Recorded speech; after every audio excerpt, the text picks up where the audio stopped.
देखिए, तो जो प्रश्न बनाने की प्रक्रिया होती है, अब देखिए, अब जो मैं बताने जा रही हूँ वो बेसिकली सब कुछ वही है जो आपने पहले किया है। तो हम ऐसा भी कर सकते हैं कि आप में से कोई इसको प्रेजेंट करे, सब लोग एक एक स्लाइड, ताकि आपका अभ्यास भी हो जाए। क्या आपका सुझाव है इस बारे में? क्या आप तैयार हैं ये करने के लिए? अब देखिए, ये जो आने वाली स्लाइड्स हैं, ठीक है, हम ऐसा करते हैं कि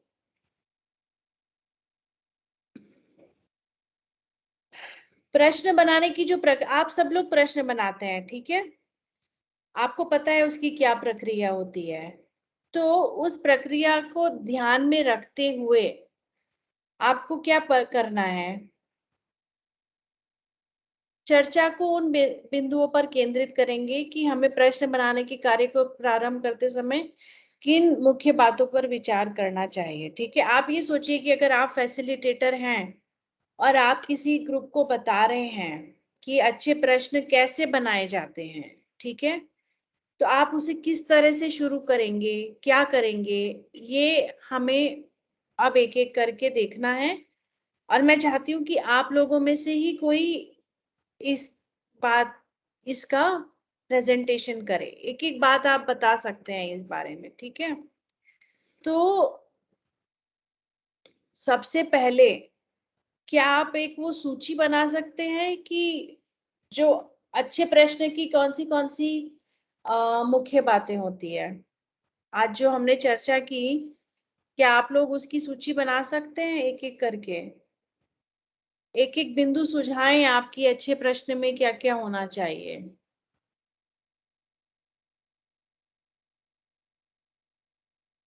हमने इतने सारे उदाहरण देखे है प्रश्न ना। प्रश्न में एक तो स्पष्ट होना चाहिए। ठीक है, तो मैं ऐसा कर रही हूँ आपकी, एक सेकेंड,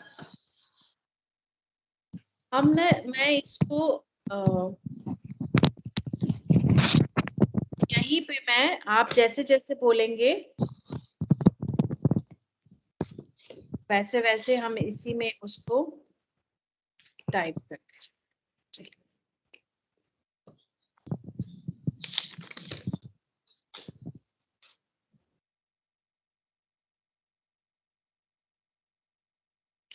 एक सेकंड, ठीक है, चलिए।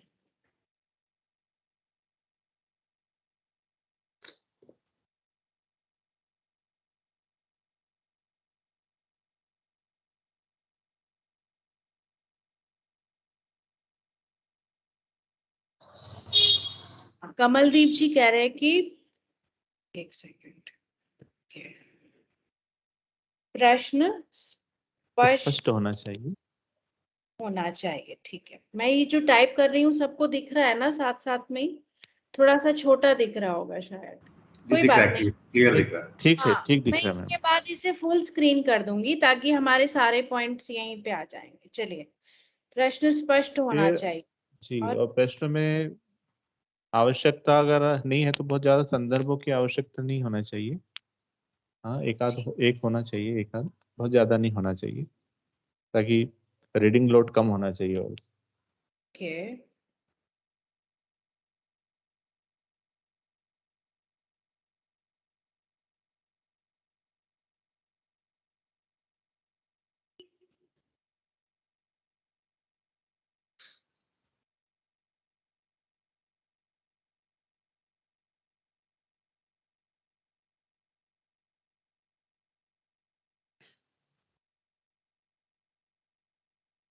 ठीक है, चलिए नेक्स्ट।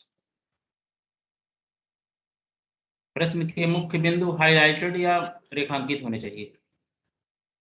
अच्छा, मुख्य बिंदु से क्या है हमारा कहना?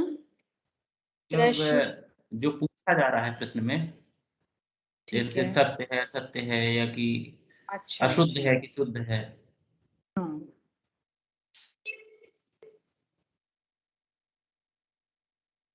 तो प्रश्न के मुख्य शब्द रेखांकित होने चाहिए, जैसे कि अशुद्ध,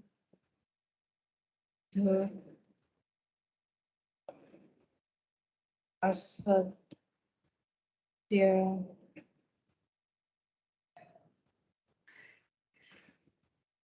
नहीं, विलोम,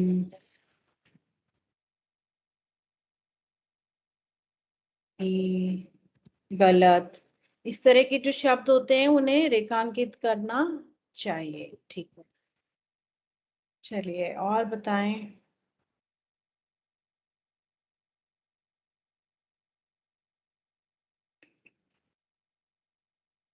और कौन से पॉइंट्स हैं अच्छे प्रश्नों से संबंधित? सारी चीजों के बारे में सोचिए, प्रश्न, विकल्प, सारी सारी चीजों के बारे में सोच के बताइए। जिस कौशल की हम जांच करना चाहते हो प्रश्न उसी से संबंधित हो। बिल्कुल, बहुत इंपॉर्टेंट पॉइंट है ये। इसको बोलते हैं वैलिडिटी, यानी कि मानक, वो मान्य होना, जो जिस कौशल जी की जांच हो रही है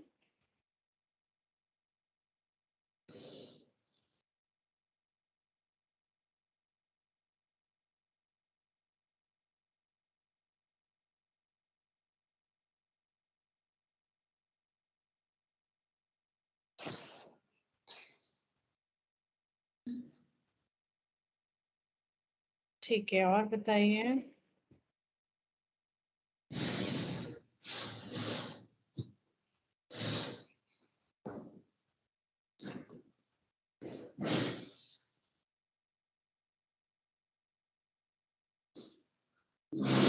प्रचलित शब्दों का प्रयोग विकल्प में नहीं होना चाहिए मैम। हम्म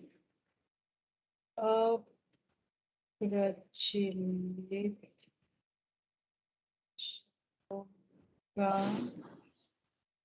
प्रयोग विकल्प, प्रश्न दोनों में नहीं करना चाहिए ना। जी मैम जी। ठीक है,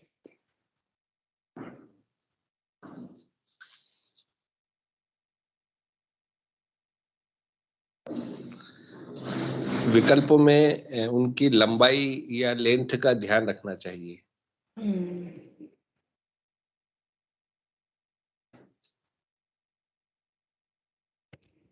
तो विकल्पों की लंबाई समान रखें और उन्हें बढ़ते या घटते क्रम में लगाए में जमाए। हाँ लगाए, लिखो। चलिए,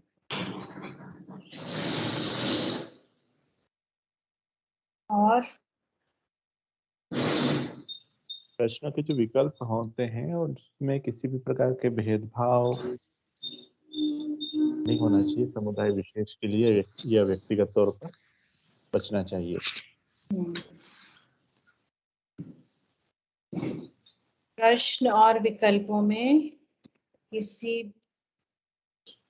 प्रकार का पूर्वाग्रह, पक्षपात, असंवेदनशीलता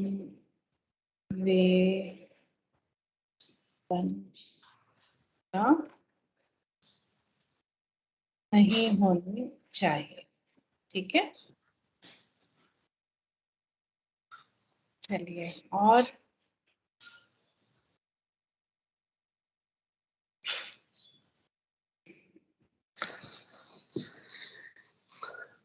और कौन सी, जितने भी हमने उदाहरणों के बारे में चर्चा की आज, उनमें कौन से पॉइंट सामने आए थे? एक से अधिक सही विकल्प नहीं होना चाहिए। हाँ, ये तो बहुत इम्पोर्टेंट है ना।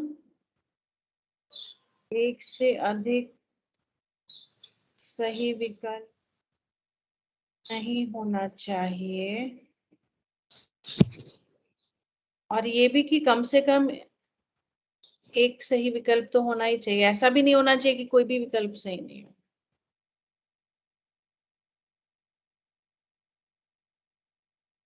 ये मैं लिख नहीं रही हूँ। ठीक है, और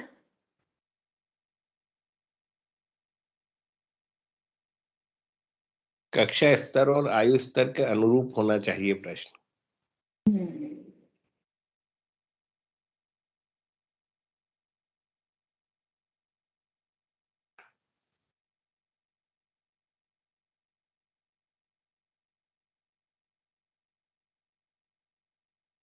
ठीक है,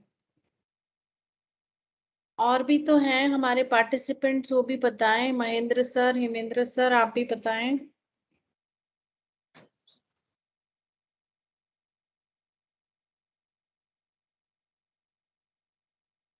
और कौन से पॉइंट्स डिस्कस किए थे हमने?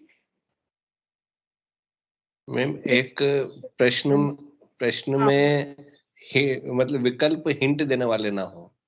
हाँ, बहुत अच्छा पॉइंट है ये। अ, प्रश्न में उत्तर का संकेत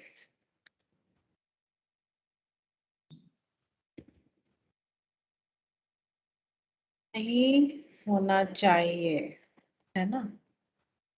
और जी इसी के साथ हमने बात की थी कि अ,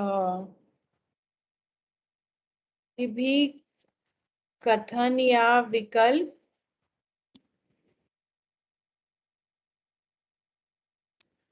बिल्कुल अलग नहीं दिखना चाहिए। जी मैम। यस, ठीक है। और कौन से पॉइंट्स थे हमारे?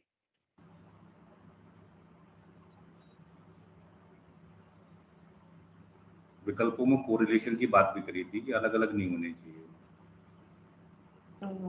फिर से बोलेंगे सर, विकल्पों को? विकल्प जो होने चाहिए उसमें आपस में रिलेशन कोरिलेशन होना चाहिए, अलग अलग नहीं होने चाहिए। हाँ हाँ, बिल्कुल ही ऐसे, अगर कोई उससे संबंधित है तो ठीक है। एक्चुअली ये वही पॉइंट है कि कोई भी बिल्कुल अलग नहीं दिखना चाहिए। कोई भी कथन अथवा विकल्प अलग नहीं दिखना चाहिए, यानी कि विषय से संबंधित। असंबद्ध नहीं होना चाहिए। हाँ, वही मैंने लिखा है कि विषय से संबंधित होने चाहिए। ओके, और कोई? रुचिकर भी होना चाहिए प्रश्न। हाँ, प्रश्न रुचिकर होना चाहिए।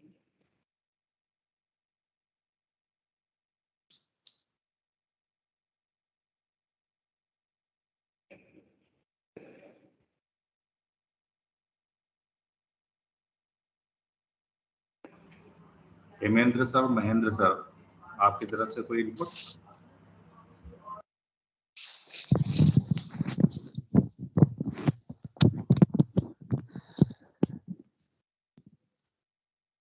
सोचने के लिए प्रेरित करने वाला भी होना चाहिए। हम्म,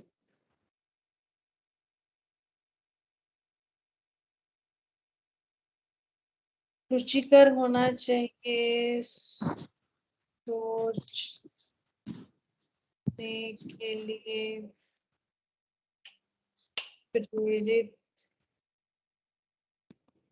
करने वाला होना चाहिए।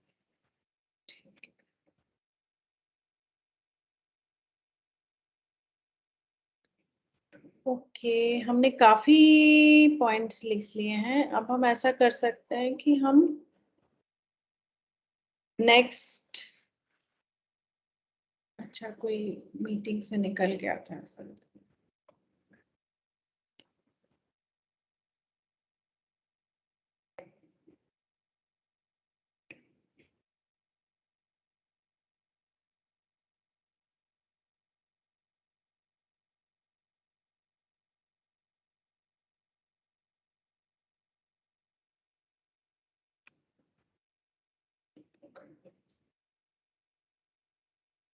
ओके, हमने काफी पॉइंट्स कवर कर लिए हैं इसमें।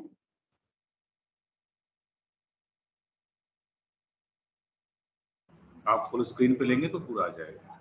हाँ मैं वही कर रही हूँ, ये बस सेव होने में टाइम लग रहा है, ये बफर का।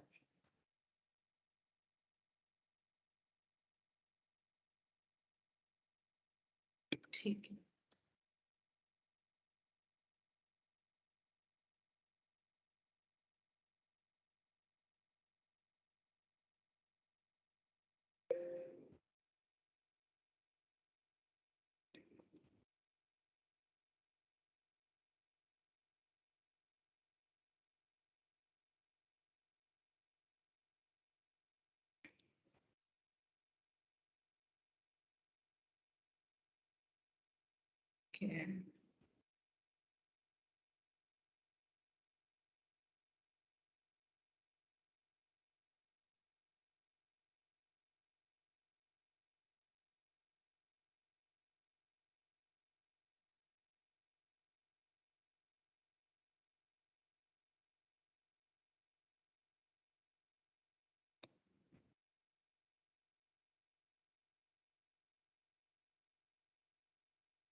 okay.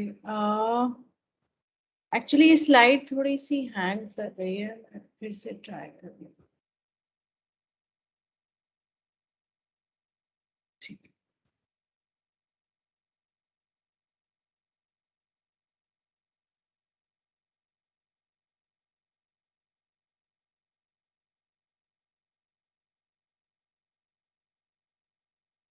ठीक है, मैं फिर से इसे फुल स्क्रीन करती हूँ।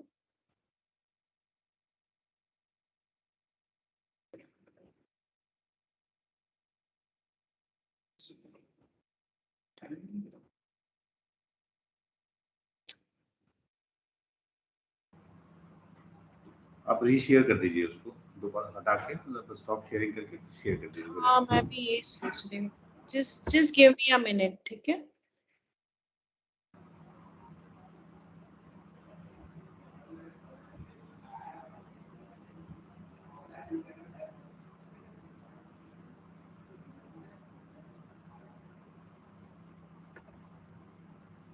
एमएन सर, फिर आपको प्रॉब्लम आ रही है लॉगिन में?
तो जब तक मैडम ज्वाइन कर रही हैं वापस, तब तक अपन ही डिस्कस कर लेते हैं।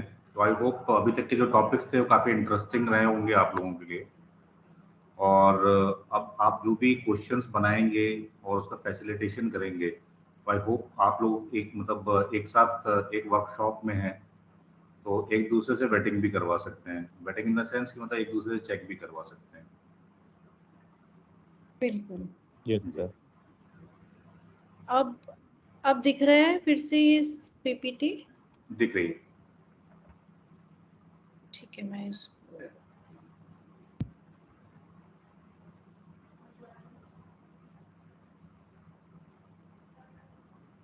ठीक है, हाँ ठीक है। तो अभी हमने ये सारे पॉइंट्स लिखे जो आप लोगों ने ही हमें बताए हैं, ठीक है। अब हम बस एक फिर से रिवाइज करेंगे कि हमने अब तक क्या क्या डिस्कस किया है, किस तरह से, क्या प्रश्न के क्या हिस्से होते हैं, हम प्रश्न बनाने के समय क्या क्या करते हैं, ताकि आप सबको फिर से क्लैरिटी आ जाए एज अ फैसिलिटेटर। जब आप ये करेंगे तो आपको भी ये सारी बातें इसमें कवर करनी है, ठीक है। तो सबसे पहले तो ये कि जब हम प्रश्न बनाते हैं तो हम प्रश्न क्यों बना रहे हैं, क्योंकि हमें कुछ जांचना है ना, जो बच्चों ने क्या सीखा है हम उसको जांचना चाहते हैं, यानी कि वे कौशल जिनमें विद्यार्थियों में दक्षता हासिल उन्हें हो जानी चाहिए, उनसे जो अपेक्षाएं हैं उन्हें जांचने के लिए हम प्रश्न बनाते हैं, ठीक है। तो ये तो बात हो गई कि हम प्रश्न क्यों बनाते हैं। दूसरा जो हम अभी बात कर रहे थे कि टेस्टिंग ऑब्जेक्टिव, टेस्टिंग ऑब्जेक्टिव हम क्यों लिखते हैं, कोई भी एक बताए मुझे कि हम टेस्टिंग ऑब्जेक्टिव क्यों लिखते हैं। जल्दी, हमारे पास अब ज्यादा समय नहीं है, आधा घंटा है, हमें ये वाइंड अप करना है हमारा। कोई भी बताइए एक मुझे, कौन टेस्टिंग टेस्टिंग ऑब्जेक्टिव ऑब्जेक्टिव बताइए सर। जी, उद्देश्य पहले हम डिसाइड करते हैं कि इसके लिए हम प्रश्न बना रहे हैं, ताकि उसी तरह से प्रश्न बने और वही जांच हो सके उसमें। बिल्कुल, जैसे कि एक पॉइंट आपने ही सुझाया था अभी कि प्रश्न में जो कौशल, जो हम टेस्टिंग ऑब्जेक्ट उद्देश्य है वही वो प्रश्न जांचे, इसीलिए हम टेस्टिंग ऑब्जेक्टिव लिखते हैं। परीक्षण का जो उद्देश्य है, इसीलिए हम बार बार क्या कह रहे हैं कि आप उससे और ज्यादा स्पेसिफिक लिखिए, उसे और ज्यादा स्पेसिफिक लिखिए। क्यों? क्योंकि उससे आपको पता रहेगा कि आप एक्चुअली क्या जांचना चाह रहे हैं उस प्रश्न में, ठीक है।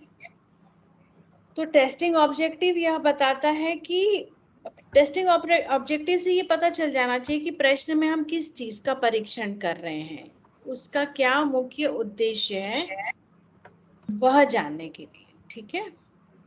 अब टेस्टिंग ऑब्जेक्टिव जो है विस्तृत और विशिष्ट होना चाहिए, स्पष्ट रूप से लिखा होना चाहिए कि इसमें क्या परीक्षण हो रहा है।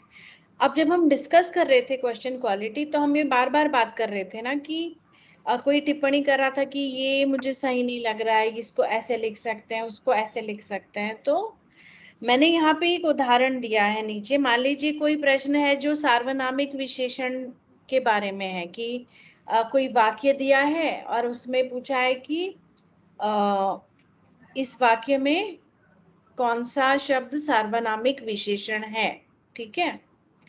तो अब उस क्वेश्चन का टेस्टिंग ऑब्जेक्टिव क्या होगा, उसको हम दोनों तरीके से लिख सकते हैं। हम चाहे उसे पूर्ण वाक्य के रूप में लिखें या हम उसे वाक्यांश के रूप में लिखें, दोनों में ही कोई समस्या नहीं है, पर वो बहुत स्पेसिफिक होना जरूरी है उसका। जैसे कि यह प्रश्न सार्वनामिक विशेषण के ज्ञान को जांच रहा है या फिर सार्वनामिक विशेषण का ज्ञान होना या सार्वनामिक विशेषण के ज्ञान को जांचना, ये दोनों चीजें आप लिख सकते हैं इसमें। आपको समझ में आया कि मैं क्या बताने की कोशिश कर रही हूँ? मैं ये बताने की कोशिश कर रही हूँ कि जो हम विद्यार्थी शब्द लिखते हैं ना टेस्टिंग ऑब्जेक्टिव में, उसके बिना भी आप अपना टेस्टिंग ऑब्जेक्टिव बना सकते हैं। आमतौर पे क्या होता है कि जब हम उसमें विद्यार्थी शब्द जोड़ने की कोशिश करते हैं तो वो ज्यादा लंबा होता है, और हम फिर जो हमें क्रिया लगानी है उस टेस्टिंग ऑब्जेक्टिव में, उसके बारे में ज्ञान है या नहीं, ये सब, और उसमें वर्ड्स ऐड होने लग जाते हैं, जुड़ने लग जाते हैं। तो अगर हमें वही चीज कम शब्दों में लिखनी है तो हम उसको ऐसे भी लिख सकते हैं। अगर उसमें विद्यार्थी शब्द नहीं लिखा है तो उसमें कोई परेशानी की बात नहीं है, ठीक है। क्या ये उदाहरण आप सब लोगों को स्पष्ट है जो मैं बता रही हूँ यहाँ? जी मैडम, बिल्कुल स्पष्ट। जी मैडम। जैसे जैसे आप और क्वेश्चन और टेस्टिंग ऑब्जेक्टिव लिखेंगे इस बात में आपको क्लैरिटी आ जाएगी, ठीक है। जी चलिए, अब नेक्स्ट बात हो रही है, और ये सारी बातें आपको ही अपने फैसिलिटेटर्स को बतानी है इसी तरह से। कि टेस्टिंग ऑब्जेक्टिव ये होता है, इसे इस तरह से लिखा जा सकता है। अब हम बात करेंगे कि प्रश्न जो होता है, एक मल्टीपल चॉइस क्वेश्चन जो होता है, उसके क्या क्या अंग होते हैं। आइटम एनाटॉमी, एक प्रश्न को आइटम भी कहा जाता है कि ये एक आइटम है, ठीक है। और हम सरल भाषा का प्रयोग करें उसमें कोई दिक्कत नहीं है कि प्रश्न के विभिन्न अंग कौन से होते हैं। एक होता है स्टिम्युलस, एक होता है प्रॉम्प्ट, एक होता है निर्देश, ठीक है। वो मल्टीपल चॉइस क्वेश्चन में कैसा दिखता है हम उसे इस उदाहरण में देखेंगे। जो स्टिम्युलस होता है वो प्रश्न को समझने और विश्लेषण करने में मदद करता है। जो प्रॉम्प्ट होता है उसमें ये वर्णन, यानी कि प्रॉम्प्ट होता है वो हमारा प्रश्न ही होता है, उसमें ये वर्णन होता है कि विद्यार्थी को करना क्या है। और जो निर्देश होता है उससे ये स्पष्ट हो जाता है कि पूर्ण अंक प्राप्त करने के लिए क्या करने की आवश्यकता है। इन सारी चीजों के मिलने से क्या होगा, आपका प्रश्न एकदम स्पष्ट हो जाएगा, उसमें कुछ भी छूटेगा नहीं। ये यहाँ पे ये उदाहरण दिया गया है इसका। जैसे ये जो सबसे ऊपर वाक्य है, कभी हम ऐसा लेते हैं ना, कविता से पंक्ति ले ली, पाठ से पंक्ति ले ली, या कहीं और से कोई वाक्य ले लिया, तो उसको स्टिम्युलस कहते हैं कि उसके बारे में सोचना है, और उसके आधार पर जिसके बारे में सोचना है और जिसके आधार पर उत्तर देना है उसे स्टिम्युलस कहा जाता है। ये सिर्फ आप लोगों की जानकारी के लिए है, ठीक है, क्योंकि अब आप इस तरह के प्रश्न बनाने लग गए हैं। तो यहाँ पे ये दिया है, भारत सरकार ने खजाने को खूब खोजा पर कुछ भी हाथ न लगा, तो ये स्टिम्युलस हो गया। जो प्रॉम्प्ट या स्टेम या इंस्ट्रक्शन, निर्देश, क्वेश्चन, प्रश्न या निर्देश इस प्रकार होता है कि यह एक संयुक्त वाक्य है, इसका अर्थ बदले बिना सरल वाक्य के रूप में इसे किस प्रकार लिखा जा सकता है। अब इसमें सबको स्पष्ट हो गया कि ऊपर क्या दिया गया है, और पूर्ण अंक प्राप्त करने के लिए विद्यार्थी को क्या करना है। विद्यार्थी को ये करना है कि जिससे अर्थ भी ना बदले और वाक्य सरल भी हो जाए, ऐसा वाक्य पहचानना है यहाँ पे, ठीक है। तो इससे प्रश्न को पूर्णतः एक स्पष्टता मिल गई है। अब जो नीचे जो आते हैं उनको हम क्या बोलते हैं, विकल्प, और उन्हें इंग्लिश में डिस्ट्रैक्टर्स या रॉन्ग ऑप्शंस भी कहा जाता है। ये सिर्फ आपकी जानकारी के लिए मैं बता रही हूँ। और जैसे कि हमने अभी डिस्कस किया, सिर्फ एक सही उत्तर होता है और 3 गलत विकल्प। तो यहाँ पे A, B, C, D ये ऑप्शंस हैं, इसमें से एक सही उत्तर है जो है D, और A, B और C इसके रॉन्ग ऑप्शंस यानी कि डिस्ट्रैक्टर्स, ठीक है। तो ये हो गई एक प्रश्न के विभिन्न अंगों की बात। अब 2 तरह के प्रश्न होते हैं ना, एक तो होता है मल्टीपल चॉइस क्वेश्चन और एक होता है free response question. Free response यानी कि जिसमें आपको विकल्प चुनना नहीं है, आप मुक्त उत्तर यानी कि अपने हिसाब से उत्तर को लिख सकते हैं। उसका एक उदाहरण देखेंगे हम। जैसे कि यहाँ पे दिया है 9, 2, 11 होना मुहावरे का नहीं मैडम, प्रयोग मैं करते हुए फोन कॉल पे हूँ। एक वाक्य बनाएं, ठीक है। अब यही क्वेश्चन अगर बहुविकल्पीय प्रश्न होता तो कैसा होता, कौन बताएगा? हेमेंद्र सर आप बताइए, अगर यही प्रश्न बहुविकल्पीय प्रश्न होता तो कैसे लिखते इसको? 9, 2, 11 होना मुहावरे का सही अर्थ किस विकल्प में है? सही विकल्प चुनकर लिखिए। हाँ, सही अर्थ चुनकर। ये एक तरीका हो गया, बहुत अच्छा। इसमें क्या हो गया कि ये स्मृति पे आधारित प्रश्न बनाना है, तो 9, 2, 11 होना मुहावरे का अर्थ किस विकल्प में है, और आपने बाकी विकल्पों में अर्थ लिख दिए। और आपको समझ परक प्रश्न बनाना है तो कैसे बनाएंगे इसका? निम्नलिखित विकल्पों में से किस विकल्प में 9, 2, 11 का फिर से बोलेंगे सर? हाँ, तो ये वाला भी हमारा फर्स्ट ईयर के टाइम पर हो रहा था, तो इसलिए थोड़ा टाइम चला गया। और साथ में ये भी था कि वैशाली ग्रुप से सर समझ परक प्रश्न होगा तो कैसे लिखेंगे इसको? किस तरह का प्रश्न बनाएंगे अगर हम समझ परक प्रश्न बनाना है?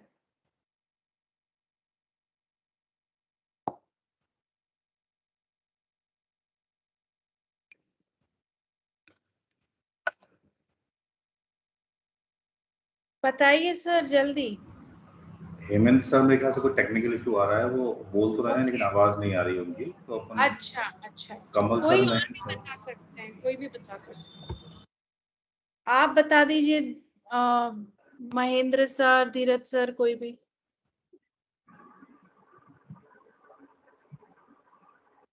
ऐसा कर सकते हैं मैडम कि निम्नलिखित वाक्यों में से कौन से वाक्य में 9 2 11 होना मुहावरे का सही प्रयोग हुआ है। हाँ बिल्कुल, जो हमने अभी क्वेश्चन रेटिंग एक्सरसाइज में भी एक क्वेश्चन देखा था ना, उस तरह का बना सकते। जो एक उदाहरण सर ने दिया वो स्मृति आधारित था, जहां पे हमने सीधे ऑप्शन पूछ ले कि अर्थ क्या होता है और किस में उचित प्रयोग हुआ है, तो प्रयोग के हिसाब से गलत वाक्य और एक सही वाक्य बना सकते। बढ़िया, जी मैम। ठीक है। तो यहाँ पे ये जो है वो फ्री रिस्पॉन्स क्वेश्चन है, जिसमें बच्चे को उत्तर लिखना है।